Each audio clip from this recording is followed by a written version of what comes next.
Palace Chop House, Newark, New Jersey. The 23rd of October, 1935. 3 bullets tore through Dutch Schultz's chest. The killers walked away thinking they'd just eliminated the most dangerous man in New York. They were wrong on both counts. Dutch didn't die that night, and what happened next would make his enemies wish they'd put 10 bullets in him instead of 3. This isn't the story you know. This is the story they tried to bury. The night that should have ended everything by 1935, Dutch Schultz had made too many enemies. Thomas Dewey was hunting him for tax evasion. Lucky Luciano wanted his territory. The commission had voted him out, permanently. Dutch knew death was coming. What he didn't know was when, the 23rd of October, 10:15 p.m., Charles Workman and Emmanuel Mendy Weiss walked into the Palace Chop House carrying a sawed-off shotgun and a .38 caliber pistol. Murder. Inc.'s finest, sent by Lucky Luciano to solve the Dutch problem once and for all. Dutch was in the back room with his 3 lieutenants, counting the week's profits. Otto Berman. His accountant, Abe Landau. His enforcer, Bernard Lulu Rosenkrantz. His bodyguard. The shooting started without warning. Workman kicked in the door. Shotgun raised. 3 quick blasts. Berman went down first, then Landau. Rosenkrantz tried to return fire, but collapsed before he could aim. Dutch dove for cover behind an overturned table, but Weiss was already flanking him. 3 shots from the .38. All 3 bullets hit Dutch center mass, chest, abdomen, shoulder. Dutch collapsed, blood pooling beneath him. His breathing was shallow, labored. His eyes rolled back. Workman checked for a pulse, barely there, fading fast. "He is done," Workman told Weiss.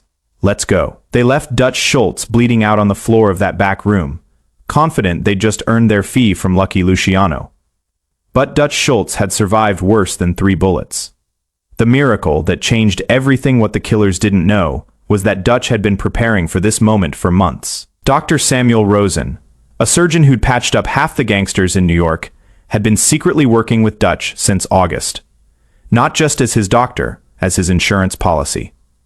Rosen had taught Dutch how to slow his breathing to mimic death, how to control his pulse, how to enter a state that looked like the end but wasn't. More importantly, Rosen had been experimenting with a new surgical technique for trauma victims. Internal bleeding could be stopped, organs could be repaired, even when the damage looked fatal. When the ambulance arrived at Palace Chop House, Dutch was barely breathing. The paramedics called it a miracle he was still alive. What they didn't know was that Dutch was conscious through most of it, controlling his body's response to the trauma. Buying time until he could reach Dr. Rosen, Newark Hospital. 11:47 p.m., Dr. Rosen was waiting. The official report stated that Dutch Schultz died on the operating table at 12:03 a.m., the 24th of October, 1935. Massive internal bleeding, multiple organ failure. Beyond medical help, the death certificate was signed. The body was released to a funeral home owned by one of Dutch's associates. The newspapers ran the obituaries. Dutch Schultz was dead officially. But in a private clinic in Queens, Dutch Schultz was very much alive. The 2-year disappearance. Dr. Rosen's clinic was a fortress. No visitors, no records. Patients paid in cash and asked no questions. Dutch spent 6 months recovering, learning to walk again, building his strength, planning. The 3 bullets had done damage. His left arm would never work quite right. He walked with a slight limp, but he was alive, and that was enough. More importantly, he was invisible. For 2 years, the New York underworld believed Dutch Schultz was dead. Lucky Luciano carved up his territory. The commission redistributed his operations. His enemies celebrated. Meanwhile, Dutch was building something new, something they'd never see coming. He started with the money. Before the shooting, Dutch had hidden $7 million in various locations throughout New York and New Jersey. Cash diamonds, gold coins. His insurance policy, now it became his war chest. Dutch began recruiting, not from the usual pool of street thugs and muscle. He went after specialists, former military men who'd fought in World War I, ex-cops who'd been forced out for corruption, professional killers from Detroit and Chicago who had no connections to New York's families, men who couldn't be traced back to him, Men who thought they were working for a mysterious benefactor who paid in cash and asked for very specific services. By 1937, Dutch had assembled a ghost army. 23 men, no criminal records in New York, no known associates, no pattern that could be traced back to a dead gangster named Dutch Schultz. It was time to collect some debts. The reckoning begins. Charles Workman thought he was safe. The man who'd pulled the trigger at Palace Chop House was living well off his payment from Lucky Luciano. He'd moved to Brooklyn, bought a house, settled into the quiet life of a semi-retired killer. The 15th of March, 1937. Workman was walking to his car after dinner at his favorite restaurant. A black Packard pulled up alongside him. The window rolled down. "Hello, Charlie." Workman looked into the car and saw a ghost. Dutch Schultz, very much alive, very much angry, was pointing a .45 automatic at Workman's chest. "Get in the car, Charlie. We need to talk." Workman's hands were shaking as he opened the car door. "Dutch," I thought. "We all thought you were dead," Dutch smiled. "That was the idea." The Packard drove to a warehouse in Queens, the same warehouse where Dutch had stored bootleg liquor during Prohibition. Now it served a different purpose. Dutch had Workman tied to a chair in the middle of the empty space. "You put 3 bullets in me, Charlie. I spent 6 months learning to walk again. 2 years planning this moment. Now I want to hear you explain why I shouldn't put 3 bullets in you." Workman was crying now. "It was business, Dutch. Nothing personal. Luciano paid us. We were just following orders." Dutch nodded slowly. "Following orders. I understand that. But see, Charlie, I am not going to kill you. That would be too easy." Dutch walked to a table covered with photographs. He picked one up and showed it to Workman. It was a picture of Workman's daughter walking to school. Beautiful girl, 12 years old, right? Goes to St. Mary's Academy. Workman's eyes went wide. "Dutch, please. She has nothing to do with this."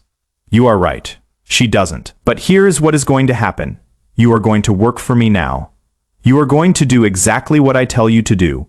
And if you ever disappoint me, if you ever try to run, if you ever think about going back to Luciano, I'll visit your daughter. Do we understand each other?" Workman nodded frantically. Dutch untied him. "Good. Your first assignment is Emmanuel Weiss. I want him brought to me alive. You have 48 hours." The ghost army strikes. Emmanuel Mendy Weiss had been more careful than Workman. After the Palace Chop House shooting, he'd changed his name, moved to Philadelphia, started a legitimate business, but Dutch's ghost army was thorough. It took them 3 days to track Weiss down. They grabbed him outside his apartment at 2 a.m., blindfolded him, drove him to the same Queens warehouse where Workman had been recruited. When they removed the blindfold, Weiss saw Dutch Schultz sitting calmly in a chair, reading a newspaper. Weiss actually fainted. When he came to, Dutch was standing over him. "Hello, Mendy, miss me?" What happened next was different from the Workman encounter. Dutch didn't threaten Weiss's family. He did something worse.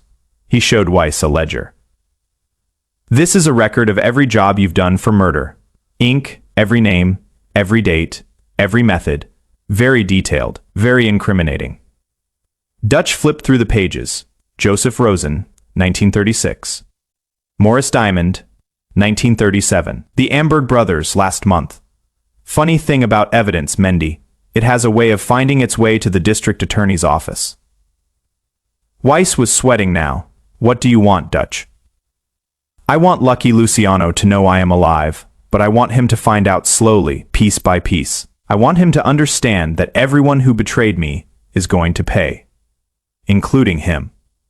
Dutch closed the ledger. "You are going to help me with that, starting tonight."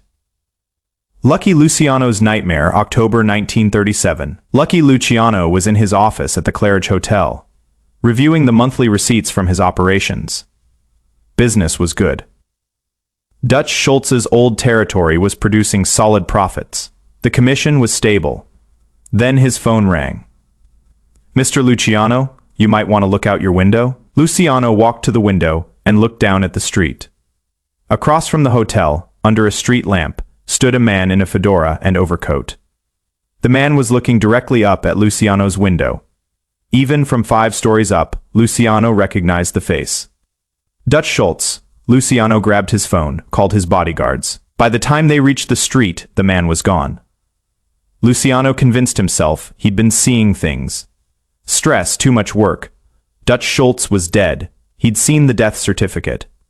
The next night, Luciano was having dinner at his favorite restaurant.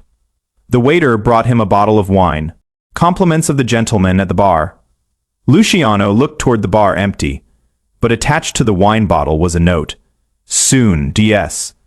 Luciano's hands were shaking as he called for his car. This continued for weeks. Dutch appearing in crowds always just out of reach. Notes left in Luciano's apartment. Phone calls with no voice, just breathing. Luciano stopped sleeping. He tripled his security. He moved to a different hotel every night.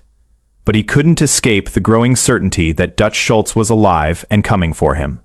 The Commission in Crisis, November 1937. Frank Costello called an emergency meeting of the Commission.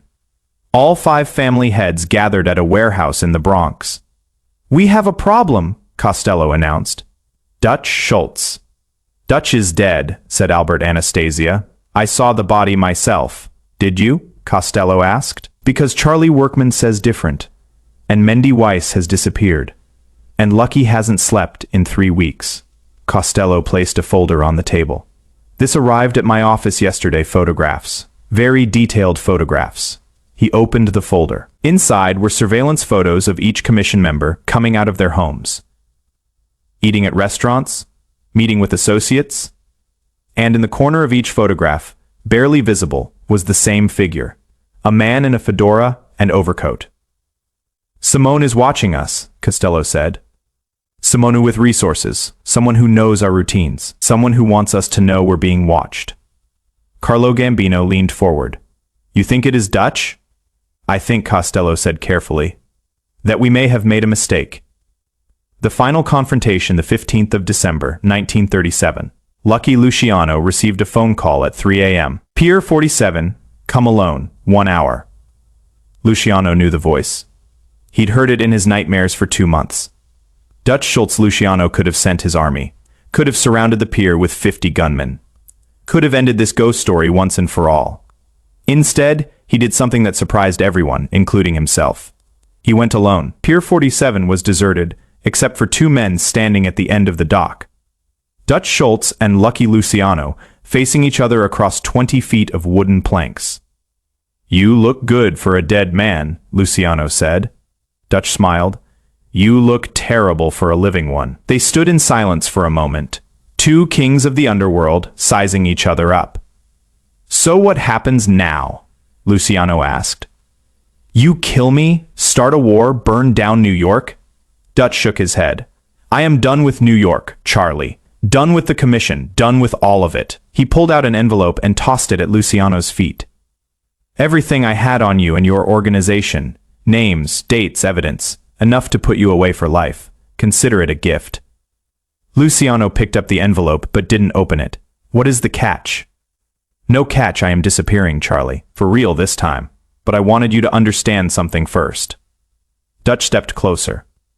"You can kill a man, but you can't kill what he represents. You can't kill the idea of him. You can't kill the fear that maybe, just maybe, you didn't finish the job." He turned to walk away, then looked back.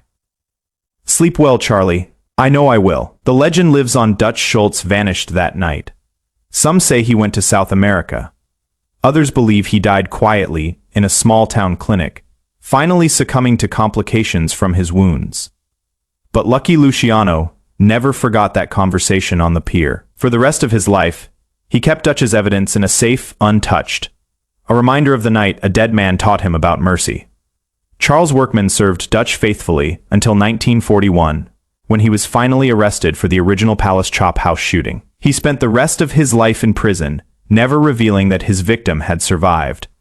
The commission learned a different lesson. They learned that some men are too dangerous to kill, too smart to trust, and too stubborn to stay dead.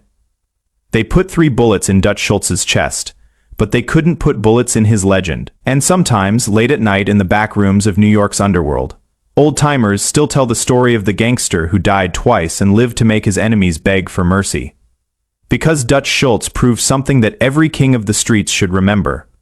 It is not how many bullets you survive that makes you legendary. It is what you do with the time those bullets give you.